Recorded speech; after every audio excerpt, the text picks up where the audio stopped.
Hello, my name is Gustavo Ribeiro. I'm the editor-in-chief of the Brazilian Report. This was supposed to be the 100th episode of our Explaining Brazil podcast. We had prepared a very special episode to release this week, but then the coronavirus happened. As you might have already noticed, today we are not in our studios on Rua Augusta in São Paulo. We are actually recording this episode over Skype, as the Brazilian Report has gone full home office mode. So this time around, conditions are less than optimal, and we apologize for the audio quality. The first time we talked specifically about the coronavirus outbreak was late in January. We spoke to Rosana Richman, one of Brazil's leading infectious disease experts, and she told us how Brazil could escape from a major public health crisis. Dr. Richman's analysis was made in a very different reality. After that episode, Brazil would not record a single infection for another month. Cases in Europe were still in the dozens, so yeah, a lot has changed. Brazil has seen its number of cases jump from 3 to 300 in less than 3 weeks, and even the president might be affected. And still, he acts as if nothing was going on. Jair Bolsonaro has called the COVID-19 crisis a fantasy created by corporate media and has done everything in his power to undermine his own administration's efforts to contain the spread. Meanwhile, the health minister has given a warning. If you live in Brazil, brace yourself for a rough 20 weeks ahead. I'm Gustavo Ribeiro, and you're listening to Explaining Brazil.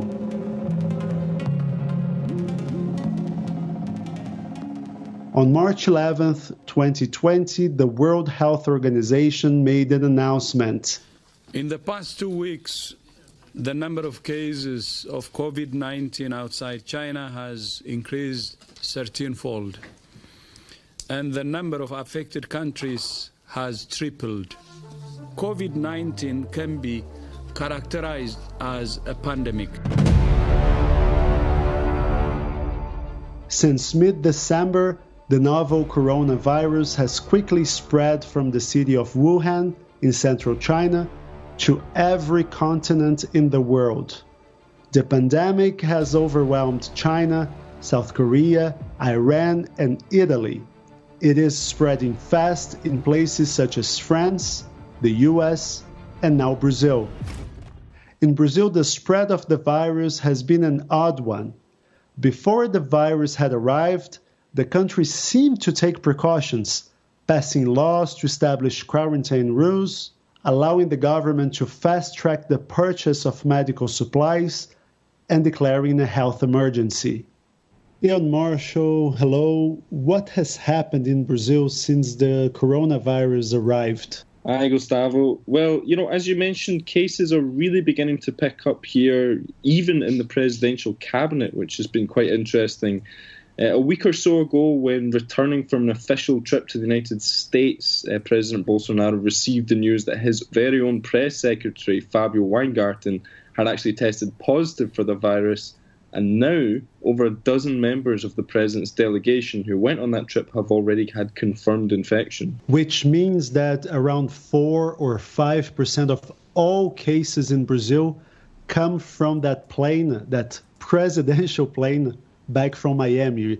And still Bolsonaro seems completely oblivious to the outbreak. I mean, the health ministry has acted responsibly since before the virus arrived, asking people to avoid unnecessary travel, take basic precautions such as washing their hands and avoiding close contact with people. Yeah, that's true. And Bolsonaro, in the meantime, has actively been putting his supporters in danger of infection. Because so many people around him have already tested positive, that means that the president himself is considered a potential case. Now, he's been tested for coronavirus once already. His results reportedly came back negative, but he will now undergo a second test anytime now. And, we might even have the results by the time this show goes live. And meanwhile, there were the March 15 anti-Congress protests Jair Bolsonaro incited online. Yeah, so these protests ended up being quite small. They probably ended up in like the low thousands nationwide. But Bolsonaro, who was on doctors' orders to remain in isolation, he actually decided to leave his house and head down to meet a group of the protesters, shaking hands with them, using their mobile phones to take photos. Suggestions are that he had close contact with at least 272 people. This gotta be a new low, even for an administration that houses flat earthers, coolmongers, science deniers.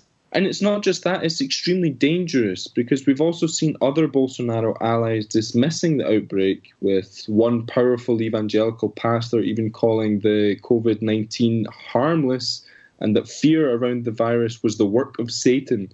On the streets on Sunday, we saw scores of people who were repeating Bolsonaro's conspiracy theories about this coronavirus. This kind of behavior from a country's leadership is revolting.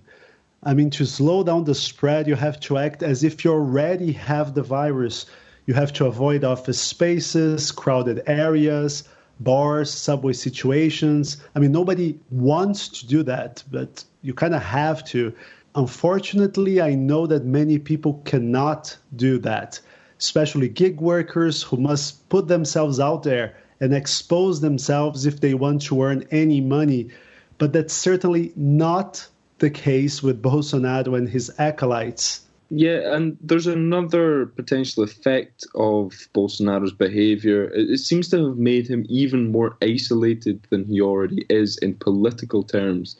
Because, as our premium subscribers will have already read in our daily briefing on Tuesday, leaders in Congress, they're no longer expecting Bolsonaro to actually help with this crisis. They're just hoping that he keeps his mouth shut and just doesn't make things any worse. A sort of political quarantine, so to speak. Yeah, something like that. And, Congress is currently studying ways to avoid having to gather their lawmakers in the same room, because, many of the people in Brazil's Congress are older and therefore more vulnerable to the disease.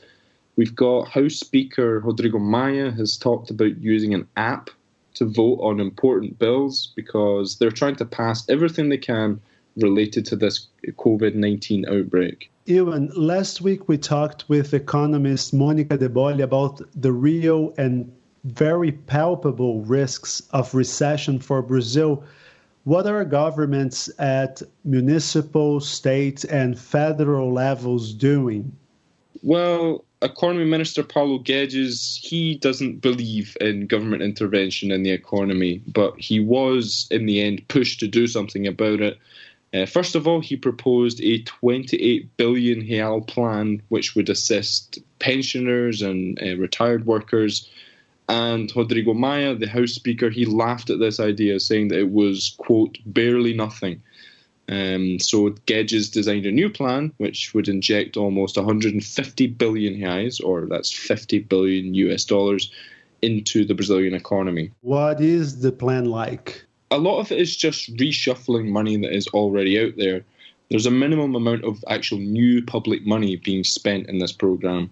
The focus of the plan is to advance certain benefits for the more vulnerable populations of Brazil, postponing tax collections, and generally helping companies and individuals who may be in distress with the coronavirus outbreak. It is a plan that dwarfs next to what other countries like France or the US are doing, right? Yeah, so the US are talking about a package which is worth $850 billion. Which is definitely a lot more than what Brazil is proposing. And France, as you mentioned, they're going as far as suspending utility bills and rent payments for some small businesses to try and, keep them afloat during this uncertainty.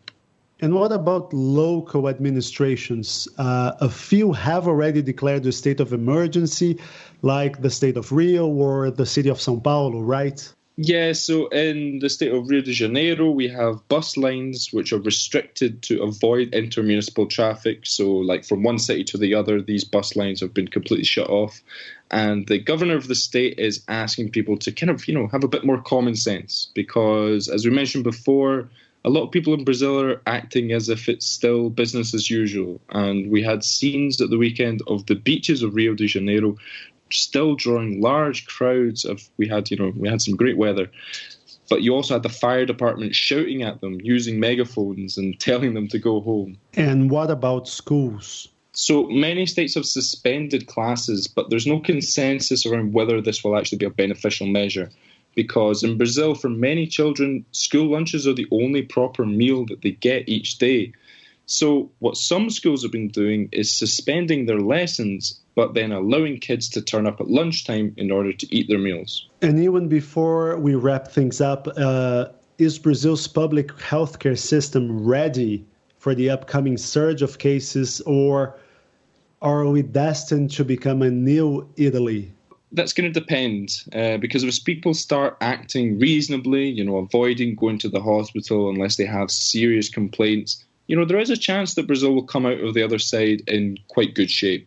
But there's still a big behaviour problem on behalf of the public. The only way the country is going to contain this virus is if the vast majority of the population respect the health ministry guidelines, practicing self-isolation whenever possible.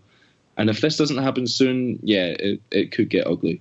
For more detail on how prepared Brazil's public healthcare system may or may not be, you have to check out Lucas Berti's piece on the Brasilia Report, which we will link to it in the show notes.